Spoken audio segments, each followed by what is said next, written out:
Okay, I'm a bit perturbed. My computer just completely froze on me, so I'm having to do this video again. Um, so, in my last video, I was just talking my life away and didn't realize that the video had stopped on me. And basically, who was I talking to? 1AEJO. To sum it all up, classroom management depends on you, your co-teachers, and your students. You really have to get a feel for all that. Don't be afraid to be firm. Don't be afraid to back off sometimes. Find creative ways to manage your classroom. Talk to the teachers around you. Do the YouTube video thing. Do the Facebook thing. And just research. You'll get it. It'll be cool. Autumn Baby 25. As far as the hours that I worked 8 to 5, Monday through Friday, and never on the weekend. Thank you, Jesus. However, your hours are dependent on your school, no matter where you work in the world. Each school has different needs.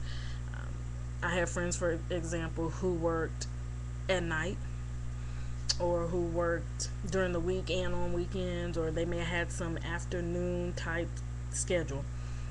So it depends on your school, but you should know what hours you will be working well before you sign your contract. So make sure you read through your contract and you ask questions. As far as it being difficult to teach there, I honestly believe it's difficult to teach anywhere where you have to teach kids. I also think any situation can be difficult, especially at first, especially if you're going from one culture to another, one country to another. There's a lot of adjusting to do. You could be in the job that you love, and it can still be difficult when you first get there because you're adjusting and you want everything to be right, and you'll probably make mistakes. I had good days, I had bad days, I had great days, I had horrible days, I had days in the middle. And it just depended on what was going on. So I don't know if I can actually say it was difficult. There were things that were difficult, such as sometimes the language barrier can make things difficult, which is why I suggest that you pick up as much of the language as you can before you get there. Some of the cultural differences were difficult to deal with. Seeing my students learn words and learn things that they didn't know when I got there were awesome. So it just depends. It just depends on the day and what you're kind of going through, what you're dealing with, and the type of person you are. I had minimum teaching experience when I got to Korea, and I was definitely a newbie. I had no certifications. And so I would say that your experience will definitely depend on you seeking knowledge, seeking understanding, seeking a support system of the teachers, and getting to know your co-teachers and really trying to build a bond with them, and understanding that you're going to screw up at some point. You're going to screw up at something, aka make a mistake, and that's fine. It's okay, because it's going to make you better. And I promise you, we've all made mistakes. The Korean teachers have made mistakes. The kids will make mistakes. It's part of life. It's okay. So don't freak out about it. Just relax. Take it slow, and you'll get it. You'll probably get it way quicker than I did. Lucky Lexus. I completely understand your concern about who to trust when it comes to recruiters. The best advice I could give you, research. Research their websites, research YouTube, research Facebook, Twitter if there's anything on there, research the internet. Find as much information as you possibly can on the recruiters that you are looking into. Ask people about them.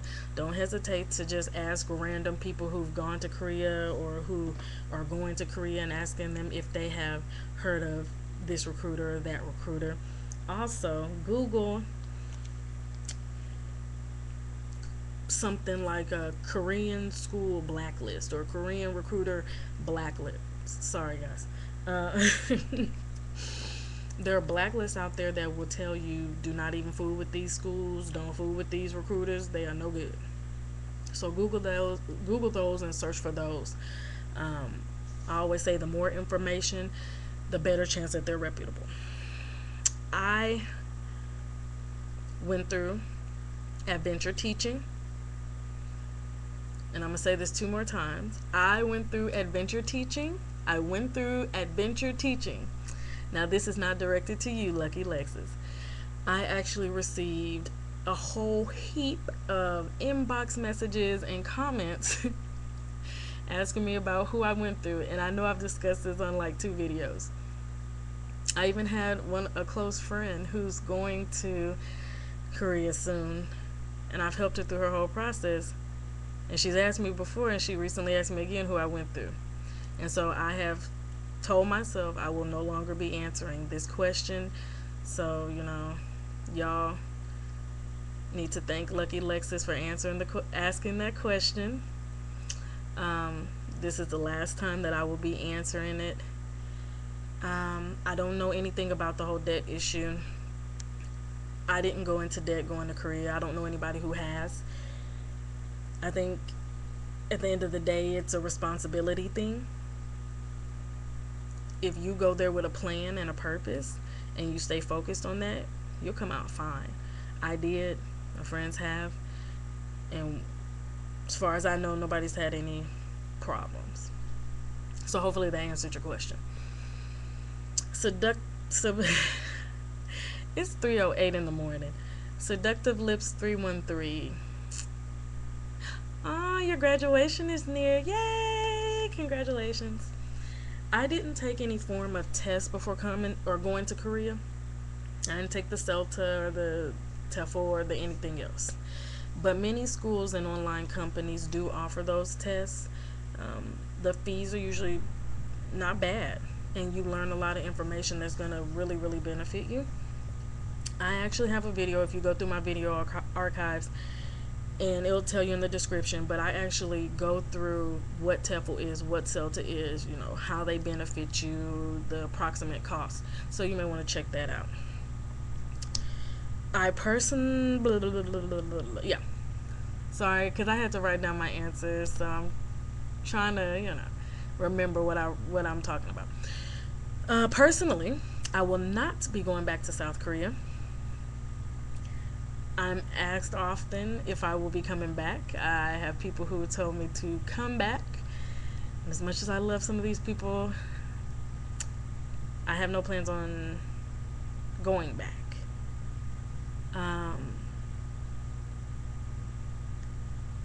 Different places are for different people. I have known my whole life, being a native Texan, I don't want to live in Texas. Texas is not me. Actually, currently I'm in Arkansas at the moment. I know I won't be here forever either. Arkansas is kind of similar to Texas, but it's where I need to be right now. But South Korea, I served my purpose in South Korea, and lived and learned my lessons and closed that chapter, and I'm okay with it, and I have no need to go back there. There are many other places in the world I would love to see, but it's nothing personal against South Korea. South Korea is just not for me. However, I do know lots of people who've been there for years, and I have one of my friends who's actually here in Arkansas too, and she was there for like 3 years. And I've considered going back to South Korea, but I just know that's not the move for me to make, especially with the things that I'm focused on. I really need to be in the States at the moment. So, yeah. African Baby. She actually asked me some questions in the comment box, so y'all can go look at the comments so you'll know what her questions were. You are not advised to use multiple recruiters for the fact that it can cause confusion, as you said. That is very true. It can happen. It has happened. Now, I won't tell you to do something one way or another. However, my personal experience, I signed up with a recruiter. they weren't producing the results that I expected. So I signed up with a couple other recruiters, and the one that seemed like they really wanted to get me into a job is who I went with. They were on it. They were getting me through the process. They were helping me with everything. They were contacting me almost every day. That's who I went with, because I was ready to go. So it's definitely a judgment call for the individual. You have to decide whether that's a risk you want to take. It's completely up to you. I know a lot of people who have went through multiple recruiters for one reason or another.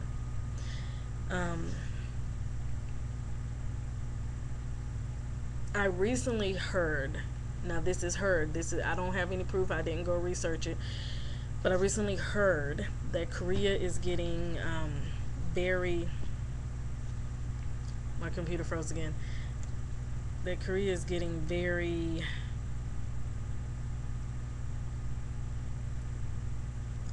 Are you kidding me?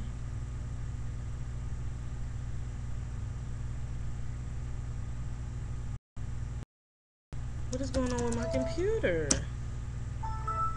Okay, I'm not starting this video over, so y'all have to excuse me. I have no idea what's going on with my computer right now, but it's tripping. But I heard that Korea is getting tougher about their process of bringing teachers over there, and there's a bit of a hiring freeze, or the hiring process is extremely slow. So that is one thing that I have heard. Once again, I heard it. But regardless of whatever, if it is meant for you to have a job and to move to Korea, it will happen no matter what obstacles come your way. So apply, do your thing, be hopeful and faithful and positive, and go from there. So hopefully this information was helpful to you, and hopefully it works out for you. Mina Cakes 00 just sent a little shout out on the comment box, and I just want to say thank you so much, and I definitely wish you the best in your journey. W Brutus 22, you always show me love, so I had to show you some love. I hope you're doing well out there. I hope everything is going great for you. Lorne also left a comment. I have thought about coming back to South Korea, but I'm not. But I hope y'all enjoy every single moment. I actually have a few more questions, but I'm going to leave them for the third video I'm about to do. Guys, I apologize for the lighting. I apologize for the I apologize for the moments where my computer's going out. And I do appreciate you guys being faithful subscribers. I have like, how many now? I know it's not anything major, but it's major for me. There's hopefully my computer didn't do anything wacky. Okay, yeah. So now I have, it's moving slow. It scares me when my computer moves slow. 218 subscribers. Yay! So exceeded the goal. Thank you. All of you are freaking awesome. I have 39 friends. Y'all rock. Hey guys, leave me comments, leave me messages whenever y'all want, and I will definitely respond, because I appreciate you guys just for checking out all the information. And I can't wait to invite y'all to my new page. I'm so excited. Okay, I'm gonna start a third video.